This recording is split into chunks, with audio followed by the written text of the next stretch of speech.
તમને બધાને જય શ્રી કૃષ્ણ, રાધે રાધે, જય માતાજી। આજે આપણે બનાવવાના છીએ દૂધીની ખીચડી। તો ચલો આપણે બનાવીએ દૂધીની ખીચડી। તેના માટે આપણે ગેસ ઓન કરીશું।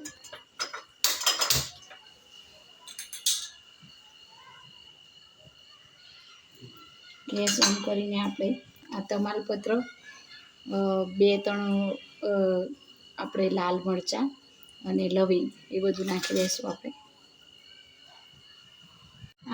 આમાં આપણે તમાલપત્ર, સૂકા લાલ મરચાં, લવિંગ 3 અને કઢી પત્તા, મીઠું લીમડો।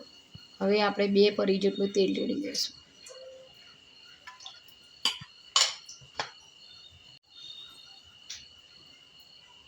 હવે આપણે આ સૂકી ડુંગળી છે, થોડી મોટી સમારી છે, અને લીલા મરચાં છે એક, એ આપણે નાખી દઈશું।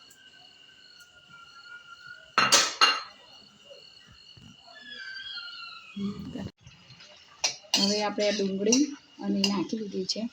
હવે આપણે 1 ચમચી જેવું જીરું છે, એ જીરું નાખી દઈશું 1 ચમચી જેવું।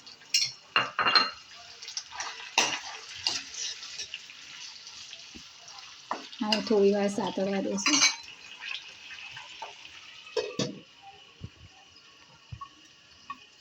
આપણે ચપટી હિંગ નાખીશું। હિંગ પાચન માટે બહુ સારું, તો આપણે હિંગ નાખી દઈશું। પછી આના અંદર આપણે નાખી દઈશું, આમાં 4-5 કળી મેં લસણની લીધી છે, 1 લીલું મરચું લીધું છે, અને 2 ડાળખી જેવી મેં મીઠા લીમડાના પાન લીધા છે, એ કઢી પત્તા। કેમ કે આમ આપણે પાન આવે તો આપણે ખાતા નથી, પણ આવી રીતે હોય પાન કૂટી નાખીએ, એનાથી કઢીનું, દાળનું કોઈ પણ વસ્તુ બનાવો તેનો સ્વાદ ડબલ થઈ જાય છે। અને આપણા મીઠું લીમડો છે આપણી સ્કિન માટે, એમાં ભરપૂર કેલ્શિયમ હોય છે, ઘણો ફાયદાકારક હોય। જેટલું કડવો લીમડો ફાયદાકારક હોય છે, એવી જ રીતે મીઠું લીમડો પણ બહુ ફાયદાકારક છે આપણા શરીર માટે, સ્વાસ્થ્ય માટે। અને થોડી વાર આપણે સાતળવા દઈશું। હવે આપણે અહીંયા મસાલા કરી દઈશું। તો આપણે આ મોટી ચમચી છે, તો આપણે મોટી ચમચી ભરીને નહીં, આટલું અડધી ચમચી જેટલું, પોણી ચમચી જેટલું આપણે મરચું નાખી દઈશું। તમે સ્પાઇસી ખાતા હોય તો થોડું વધારે પણ નાખી શકો।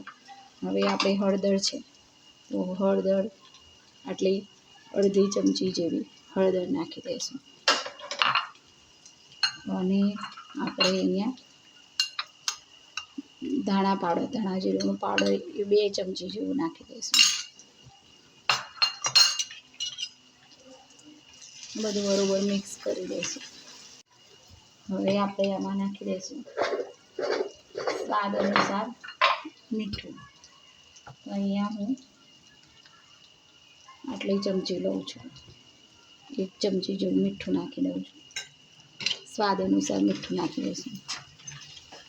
હવે આપણે અહીંયા નાખી દઈશું, આપણે દૂધીવાળી ખીચડી બનાવવાની છે, તો આપણે અહીંયા દૂધી નાખી દઈશું। મેં દૂધીને છીણી નાખી છે, અને થોડોક એનો ભાગ રહી ગયો છે, જે નથી પીસાયો, એટલે એને છે ને મેં નાના નાના ટુકડા કરી દીધા છે, અને છીણી નાખી છે દૂધીને।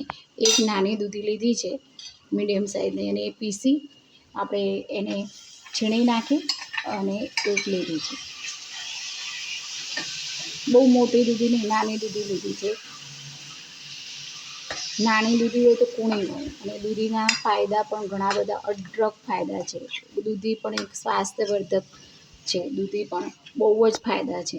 દૂધીથી કોલેસ્ટ્રોલ નિયંત્રિત થઈ શકે છે, વજન સંતુલિત કરવા માટે ફાયદાકારક છે। પછી આપણું બ્લડ સુગરમાં નિયંત્રિત કરી શકે છે। એ પેલું કરી દે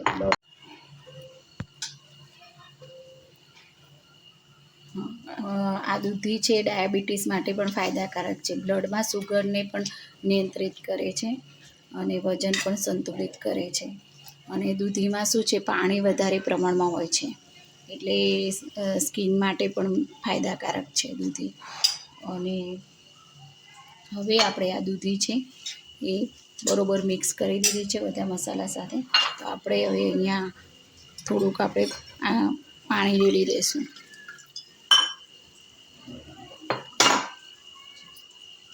આ પાણી રેડી અને દૂધીનું આમ પણ પાણી વળશે જ, તો આને થોડી વાર આપણે સિજાવા દઈશું 5 મિનિટ. અને પછી આપણે ચોખા પલાળેલા છે પછી આપણે ચોખા નાખી દઈશું. હવે આ થોડી સિજાઈ ગઈ છે દૂધી.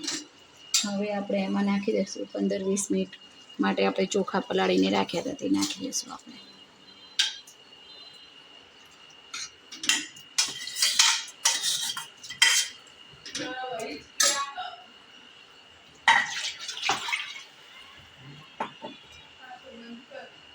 હવે આ 1-1.5 ગ્લાસ પાણી હતું એ રેડી દીધું છે.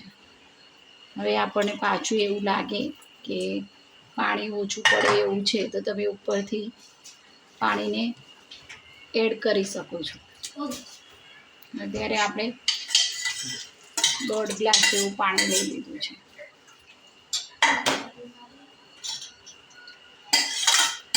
દૂધી છે એ ઠંડક આપે છે, શરીરને ઠંડક આપે છે.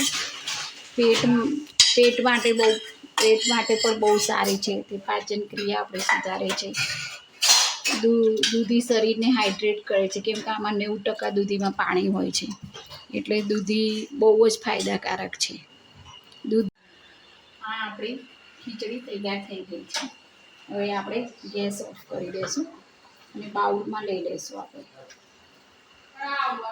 આ દૂધી શરીરને ઠંડક પહોંચાડે છે અને પાચન ક્રિયા પણ આપણે સુધારે છે. અને ખીચડી તો આમે આપણી પાચન ક્રિયા સુધારે, એમાં પાછી દૂધી છે. દૂધી બહુ જ ફાયદાકારક છે. એકવાર તમે બનાવીને જોજો તમને કેવી લાગે છે. આપણે નોર્મલ ખીચડી બનાવતા હોઈએ છીએ, બટાકાની એ બધી બનાવતા હોઈએ, પણ એકવાર આ ખીચડી તમે બનાવીને જોજો. હવે આપણે આમાં થોડું ઘી એડ કરી દઈશું. ખીચડી હોય તો ઘી તો હોય જ 1-2 ચમચી, તો ખીચડીનો ડબલ સ્વાદ થઈ જાય, સોનામાં સુગંધ ભળે એવી રીતે. અને આ છે આપણે લીલા ધાણા ગાર્નિશિંગ કરીશું. તો આ આપણી ખાવામાં સરળતાથી પચી જાય તેવી દૂધીની ખીચડી આપણે તૈયાર થઈ ગઈ છે. તો તમે એકવાર આ દૂધીની ખીચડી બનાવજો અને તમને કેવી લાગે કોમેન્ટમાં લખીને જણાવજો. તો એ જ સાથે હું વિડીયોના એન્ડિંગમાં કહેવા માંગીશ કે આપણે આયુર્વેદિક અપનાવીએ, સ્વદેશી ચીજ વસ્તુ અપનાવીએ, વ્યસનથી દૂર રહીએ, દરેક જીવમાત્રો પર દયાભાવ રાખીએ, ગૌ રક્ષા કરીએ અને આપણી આસપાસ સ્વચ્છતા રાખીએ. રસ્તાઓ, નદી, તળાવ, દરિયા કિનારા દરેક જગ્યાએ સ્વચ્છતા રાખીએ અને ટ્રાફિકના નિયમોનું પાલન કરીએ. જય જવાન, જય કિસાન, જય વિજ્ઞાન, જય ગુરુ.